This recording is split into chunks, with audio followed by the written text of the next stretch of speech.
Bonsoir à toutes et à tous, soyez les bienvenus sur TV7 dans votre émission le 19h Sport Top Rugby, votre magazine autour de l'Union Bordeaux-Bègles, comme chaque lundi soir à 19h, et en plus vous êtes de plus en plus nombreux à nous suivre et on vous en remercie. Ce soir plusieurs thématiques, elles seront abordées comme la défaite de l'UBB face au Stade Français Paris, ou encore la prochaine rencontre face à Montauban. Avec nous ce soir Mathieu Dalzovo. Bonsoir Mathieu. Bonsoir Lorient. Et notre invité Mathieu, il s'agit du pilier de l'Union Bordeaux-Bègles, Mathis Perchaud. Bonsoir Mathis. Bonsoir à tous. Merci d'être avec nous Mathis sur le plateau de TV7.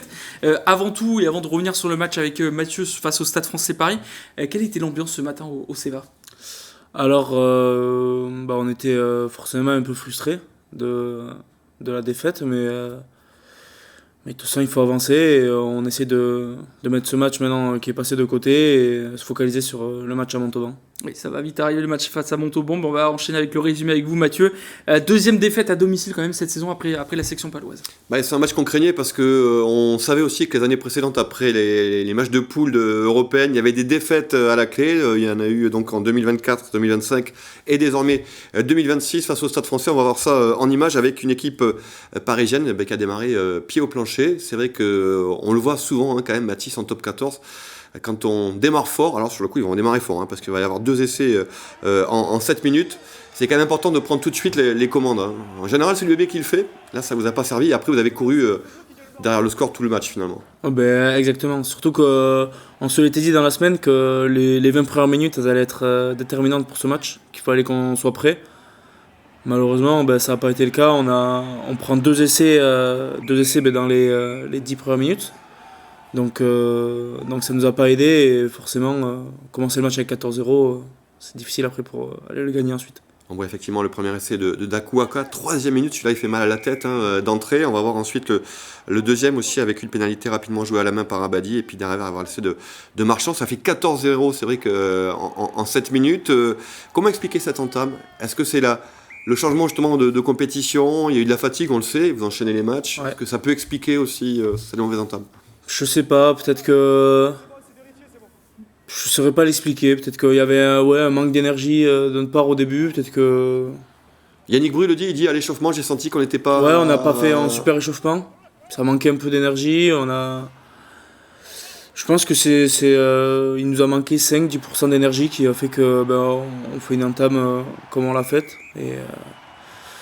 Et ouais, je pense que c'était surtout ça qui nous manquait. Et après, c'est sûr, de basculer de la Coupe d'Europe où on avait fait 2 super matchs, de se rebasculer au top 14, on n'a pas su bien le gérer, bien le faire cette fois-ci.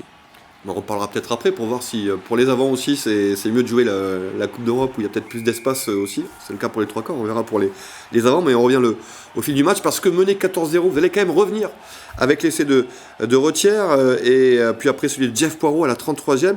14 partout, et les Parisiens vont remarquer derrière, et ça on va le retrouver à d'autres moments de la rencontre, où à chaque fois que vous revenez, vous allez prendre des points derrière. J'imagine que le staff est revenu là-dessus aussi, c'est peut-être des moments de déconcentration, où quand vous revenez derrière, vous prenez des points, ça, les managers n'aiment pas trop ça en général. Ouais, exactement, mais surtout qu'à chaque fois qu'on marquait des points ou qu'on marquait un essai, on n'arrivait pas ensuite, juste après, on reprenait la pression, et on reprenait des points, on n'arrivait pas à sortir notre camp, et on n'arrivait pas à faire... Sur les coups de pied de renvoi notamment, sur les coups de pied de renvoi, ouais, vous n'arrivez pas à garder. On reprenait directement la pression, donc... Alors on voit les essais qui s'accumulent. Alors c'est vrai que c'était un match plaisant à voir quand même pour les téléspectateurs, même si derrière il y a eu la défaite au bout pour l'Union Bordeaux-Bègles. Il faut qu'on parle de la touche aussi quand même, c'est un secteur qui a clairement flanché. Samedi, 8 ballons perdus en touche. Voilà, qu'est-ce que vous êtes dit dans les vestiaires après le match ou ce matin au CEVA ? Ouais, ce qu'on s'est dit, c'est que ça arrive parce que quand même c'est pas dans nos habitudes d'avoir une conquête en touche aussi défaillante, parce que ça nous est pas arrivé souvent cette année, ça nous est arrivé à Montpellier et là c'est la deuxième fois que ça nous arrive comme ça. On va travailler, on va essayer de se reconcentrer et de faire un bon match contre Montauban, mais après la touche c'est pas non plus surtout la concentration et un bon timing, donc on va essayer de travailler ça cette semaine pour être prêt pour Montauban. On voit quand les touches sont bonnes, à l'instant avec cet essai en première main, finalement inscrit par Mathieu Jalibert, eh bien, il y a des essais au bout, puisque on était sur un score de 21-14 en faveur du Stade Français à la mi-temps. Et Mathieu Jalibert va permettre aux deux équipes de revenir à égalité 21 partout. Et voilà, 3 minutes après, c'est ce qu'on disait. Alors, vous n'êtes pas encore rentré, vous êtes rentré juste après. Mathis, là, il y a cet essai de War. Celui-là, alors Christophe Lossu, qu'on connaît un petit peu, celui-là, ça a dû lui faire mal à la tête. Je n'ai pas dit aux cheveux, mais. Je pense que ça a dû bien l'énerver, mais oui, franchement, c'est typiquement l'action qui reflète le match, c'est qu'on marque un essai, et juste après, on sort pas de notre camp, on a du mal, et on prend un essai super facilement. Il y a plusieurs plaquages manqués aussi qui amènent donc à cet essai de War. Et encore une fois, l'UBB va revenir pour mener même 28-26. Là, c'est le moment où vous rentrez. Exactement. Qu'est-ce qu'il à la 48e Que vous dit Yannick, justement, au moment de rentrer? Il nous dit d'amener de l'énergie et d'amener beaucoup d'énergie et d'amener l'équipe avec nous. Malheureusement, on va voir que ça ne va pas suffire, puisque donc, c'est le Stade Français qui va l'emporter 33-28 avec un dernier essai de Tanga. Est-ce que c'est la fin du top 2 ? Comme l'a dit Yannick, comme l'a dit Jeff, est-ce que... La fin, non, comptablement, c'est pas fini. Donc, on peut pas dire que c'est fini, mais c'est sûr que cette défaite, elle nous met dans une position très délicate pour aller chercher le top 2. Donc, on va voir si on fait le boulot maintenant jusqu'à la fin de l'année, mais c'est sûr que ça va être compliqué pour le top 2. Il y a moins de jokers, on va dire, peut-être pour la suite. Surtout que c'est Exactement. une deuxième défaite à la maison. Ça aussi, ça peut être compliqué, surtout quand on voit ce top 14. Justement, les résultats de cette journée de top 14, avec quelques surprises, notamment l'Aviron Bayonnais, votre ancien club, Mathis, qui a perdu à Jean Daugé face au Castres Olympique. Racing Lyon, c'était un match extraordinaire, là aussi 35-34. Perpignan, pour le bas de tableau, a battu Montauban et cède un petit peu les chances de Montauban de rester peut-être dans le top 14. Toulouse qui écrase la section Palois 59-22, et hier Clermont qui a battu La Rochelle 32-27. La Rochelle, c'est des défaites et aussi des absents. Encore l'infirmerie est bien remplie. Vous voyez le classement qui est encore serré, notamment entre la 3e place et la 11e place. Tout de même, Mathis, c'est vrai que ce classement est très serré. Il y a 2 clubs de Nouvelle-Aquitaine dans le top 6, Pau et Bayonne, et l'Union Bordeaux-Bègles, Bayonne est à la 11e place. Et on va regarder la prochaine journée, ce sera bien sûr la semaine prochaine, avec un déplacement du côté de Montauban, avec un joli match entre la section paloise et le RC Toulon. C'est vrai que c'est ce qu'on disait un petit peu, voilà, les chances maintenant du top 2, ça peut être compliqué vu que Toulouse est bien parti pour finir en tête. Pau devrait se stabiliser, à voir. On sent qu'il y a plusieurs clubs qui peuvent encore atteindre ce top 6. On le voit clairement, on pensait que ça pouvait être compliqué, finalement ils ont réussi à revenir dans le top 6. Vous voyez comment un petit peu cette suite de saison? C'est sûr que cette année le top 14 il est hyper relevé et très serré. Ça va se jouer jusqu'à la dernière journée, je pense, pour le top 6. Donc il va plus falloir lâcher de points et s'accrocher jusqu'à la dernière journée pour espérer un top 2, pourquoi pas, ou sinon accrocher un barrage à domicile. Avant d'ouvrir notre page face à Montauban, un mot sur l'Aviron Bayonnais, votre ancien club qui a perdu face à Castres à Jean Daugé. On en parlait un petit peu en off, la dernière défaite, vous y étiez avec le maillot de l'Aviron Bayonnais, face à Castres aussi. C'est vrai que ça fait bizarre de voir Bayonne perdre comme ça à Daugé. Vous l'avez vécu comment? C'est sûr que là on n'était plus habitués, c'était vraiment Daugé, c'était vraiment une forteresse. Mais après c'est sûr que une série de sens c'est fait pour tomber, donc mais ils ont fait quand même vraiment une très belle série, donc ils peuvent être que fiers d'eux. Toujours se méfier des Castrés, Mathieu. C'est une équipe difficile à manœuvrer, effectivement. Allez, on ouvre notre page Montauban UBB. Vous avez chez le promu Montalbanais qui a perdu face à Perpignan. C'est vrai que ça peut faire mal dans les têtes pour les hommes de Sébastien Thiausborn. Mathis, question simple, comment vous voyez cette rencontre face à Montauban? Ça va être je pense que ça va être une rencontre accrochée, parce que c'est une équipe, c'est quand même une équipe qui se bat jusqu'au bout, qui à domicile notamment s'accroche beaucoup. Donc ça va être un match, il va falloir faire un match sérieux si on veut ramener la victoire de Montauban. Vous connaissez Sapiac, il avait joué en Pro D2, il y a certains joueurs qui n'ont jamais joué à Sapiac. Alors c'est plus la cuvette d'antan, mais ça reste quand même un stade avec une ambiance particulière. Ouais, c'est toujours sympa. Quel souvenir vous en gardez, vous, des combats? Alors moi, pour le coup, j'y ai pas joué, j'étais 24. Ah, d'accord. À l'année où on y va, mais Donc, oui, il y avait une bonne ambiance, c'était sympa. C'est toujours sympa de jouer dans des stades comme ça. Montauban qui effectivement a perdu gros quand même à Perpignan avec une défaite cinglante. On se dit finalement que la pression elle est peut-être plus sur vos épaules, sur les épaules de l'UBB qui doit s'imposer à Montauban. Ça va pas vous faire plaisir, mais oui, non, c'est sûr que nous on doit. C'est victoire indispensable. Nous, on n'a plus le choix, il faut qu'on gagne à Montauban. C'est sûr, mais eux, je pense qu'eux non plus, ils vont se dire qu'ils n'ont plus le choix, il faut qu'ils gagnent pour pouvoir se maintenir. Donc, la pression, je pense, elle est des deux côtés. Donc, on verra bien, mais nous, c'est sûr qu'on n'a pas le droit à l'erreur. On a parlé du secteur qui fâche la touche, on n'est pas directement concerné, vous n'êtes pas encore lanceur ni c'est collectif. C'est collectif, bien sûr. Il y a un secteur où vous êtes un peu plus concerné, c'est la mêlée fermée. Ouais. Ce secteur-là fonctionne bien, alors ça pourrait être un enjeu important quand même à Sapiac, à Montauban. C'est un secteur quand même, la mêlée, qui tourne bien depuis quelques semaines. On l'a vu en Coupe d'Europe, on l'a vu même samedi contre le Stade français, la mêlée a été plutôt bonne. Ouais. Sur ce secteur-là particulièrement. Ouais, franchement, on est content. Après, on travaille pour ça. On avait vraiment mis un focus sur la mêlée en début d'année, où on voulait être plus performant que l'année dernière. Pour l'instant, là, on le voit ces dernières semaines, ça paye, on a une bonne mêlée, et il va falloir continuer à s'appuyer sur ça jusqu'à la fin d'année, et continuer sur ce chemin. Vous pensez que ça va se jouer sur ce secteur de jeu face à Montauban? C'est que c'est un gros pack tout de même, le pack de Montauban.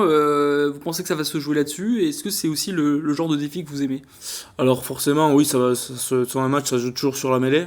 Mais pas que, non. Il y a la touche, comme on a dit, il va falloir qu'on ait une bonne touche. Et ensuite, c'est une équipe qui propose du jeu. Donc non, ça va se jouer sur plein de choses, sur le jeu en général. Mais la mêlée, oui, ça va être très important d'avoir une bonne conquête. On se rappelle d'Orient au match aller, on a vu quelques images, que cette équipe de Montauban, c'est une équipe qui baisse pas les bras quand même. Alors c'est vrai qu'en accumulant les défaites, et peut-être la dernière à Aimé Giral, ça risque psychologiquement d'être difficile pour eux. Mais c'est quand même une équipe qu'il faut leur rendre hommage, qui ne lâche pas et qui propose du jeu. Je sais pas quel souvenir vous avez du match aller. Ah oui, totalement, je suis vraiment d'accord avec vous. C'est une équipe qui joue et qui essaye d'envoyer du jeu et qui se bat avec tout ce qu'ils ont. Donc. Ce sera la troisième fois que vous allez les affronter, parce que vous les avez affrontés en match de préparation aussi, du côté de Agen. Ils s'étaient très accrochés là aussi, ce match. Alors, Armandi, vous avez quel souvenir justement de ce match de préparation? C'est vrai que, à ce stade de la compétition, les matchs de préparation, ça compte plus vraiment, mais on a senti quand même que Montauban, si elle pouvait accrocher. Ils étaient accrochés d'ailleurs, ils étaient revenus. Moi, j'ai le souvenir on n'avait pas fait un grand match, non?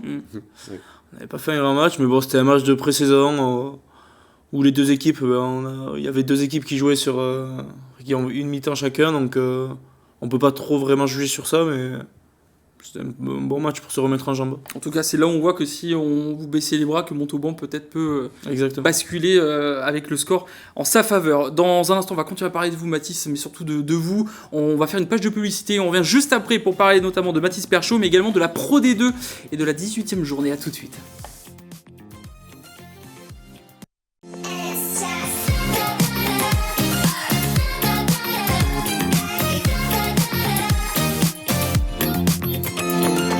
Top Rugby, votre magazine autour de l'Union Bordeaux-Bègles, comme chaque lundi soir en compagnie de Mathieu Dalzouet et de notre invité Mathis Perchaud, le pilier de l'Union Bordeaux-Bègles. On a abordé bien sûr la défaite face au Stade Français Paris et le prochain match face à Montauban.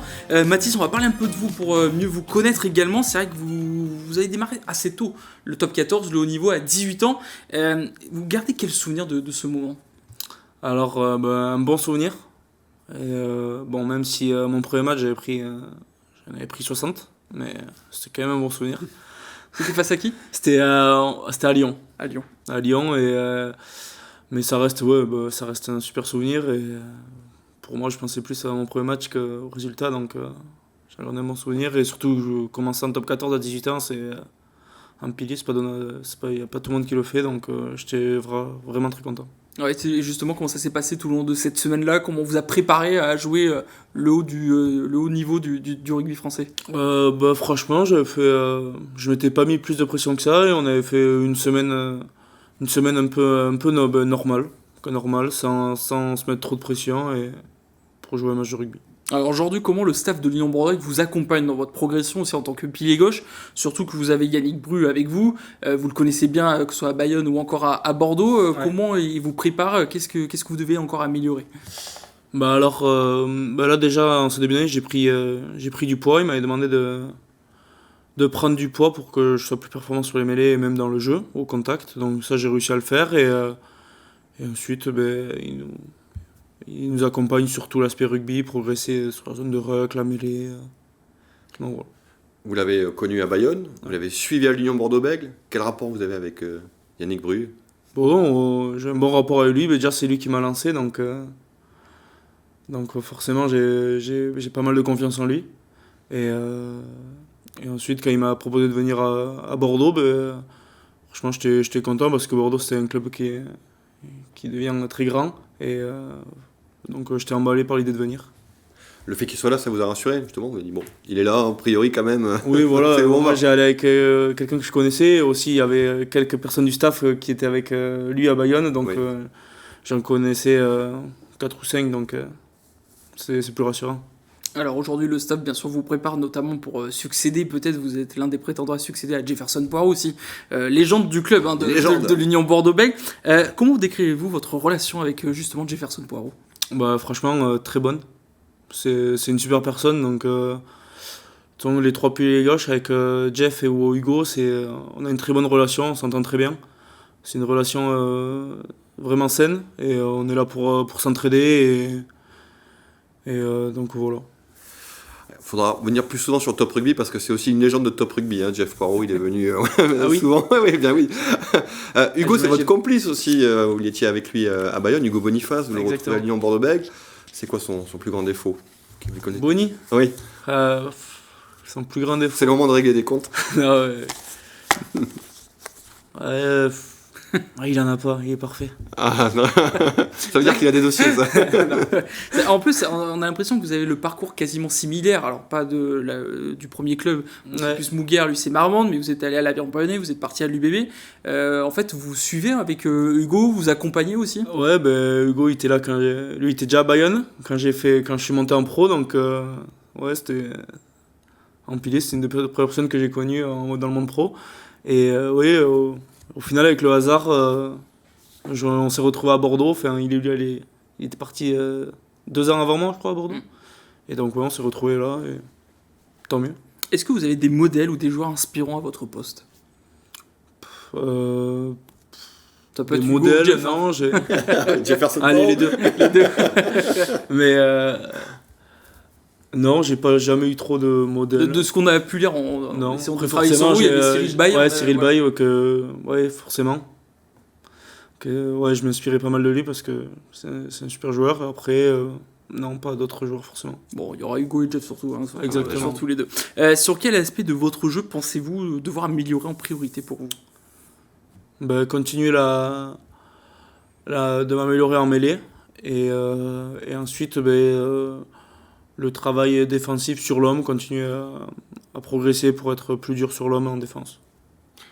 Quand est-ce que vous avez démarré le rugby aussi? Est-ce que vous êtes tombé dedans? Donc vous êtes né à Pau, Ouais, exactement. on croit basque, mais vous n'êtes pas vraiment basque. Exactement. Et non, j'ai commencé le rugby à 6 ans à Mouguer, à côté de Bayonne. Et j'ai joué jusqu'à cadet. Ensuite, je suis allé à Bayonne.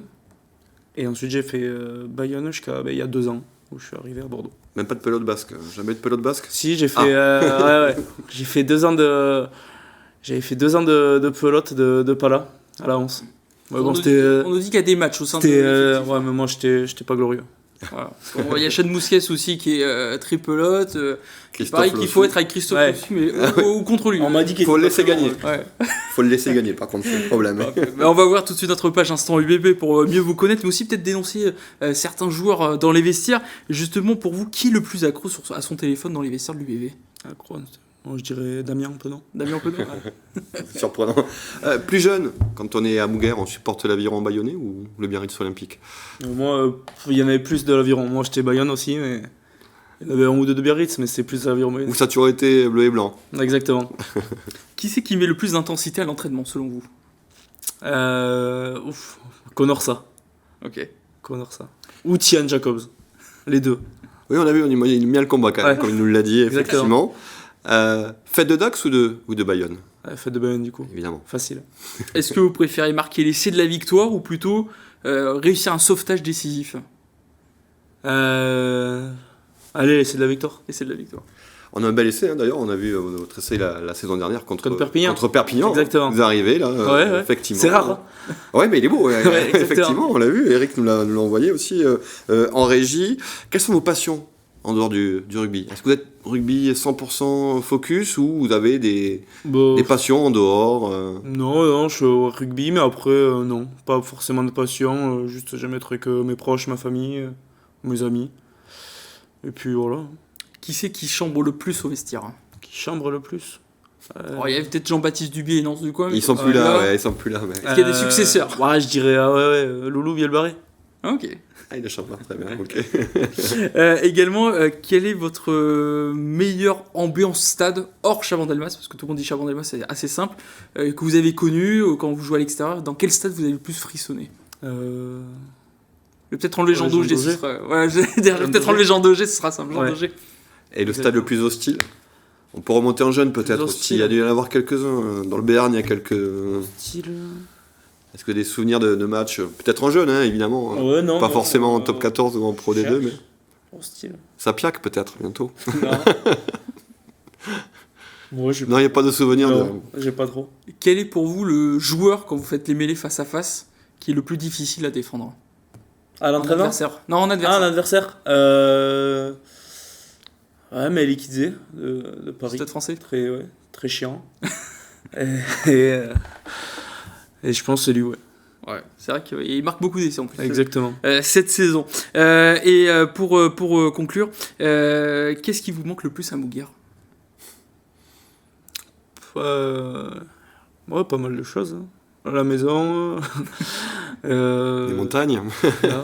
À proximité des montagnes, non? Ouais, mais mes proches, je veux dire. Bon, parfait. Merci Mathis en tout cas d'avoir répondu à nos questions. On va terminer très rapidement, Mathieu, pour parler Pro D2 rapidement avec la 18e journée.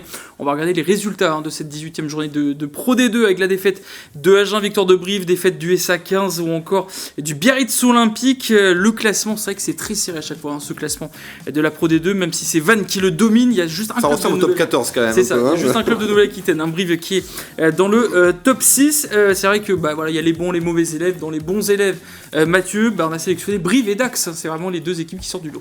Oui, et j'aurais tendance à rajouter Mont-de-Marsan aussi, je vais en reparler, mais Dax quand même, il faut le rappeler, 9 points en moins pour tout un tas d'histoires, on va pas revenir dessus, mais les Dacois qui sont sur une bonne dynamique quand même, hein, et ils ont battu des grosses équipes à domicile, Colomiers, Agen, Biarritz encore récemment, ils sont revenus à 5 points, on l'a vu au classement seulement de Biarritz, donc il faut rendre hommage quand même à cette équipe qui sait aussi s'adapter aux conditions météo, qui étaient encore une fois compliquées à Dax pour battre Biarritz. Ils iront à Béziers, les Dacois, ce week-end. Donc Béziers qui avait pris 40 au match aller à Dax. Donc ça pourrait être un match décisif pour l'équipe de Vincent Chietto en vue du maintien.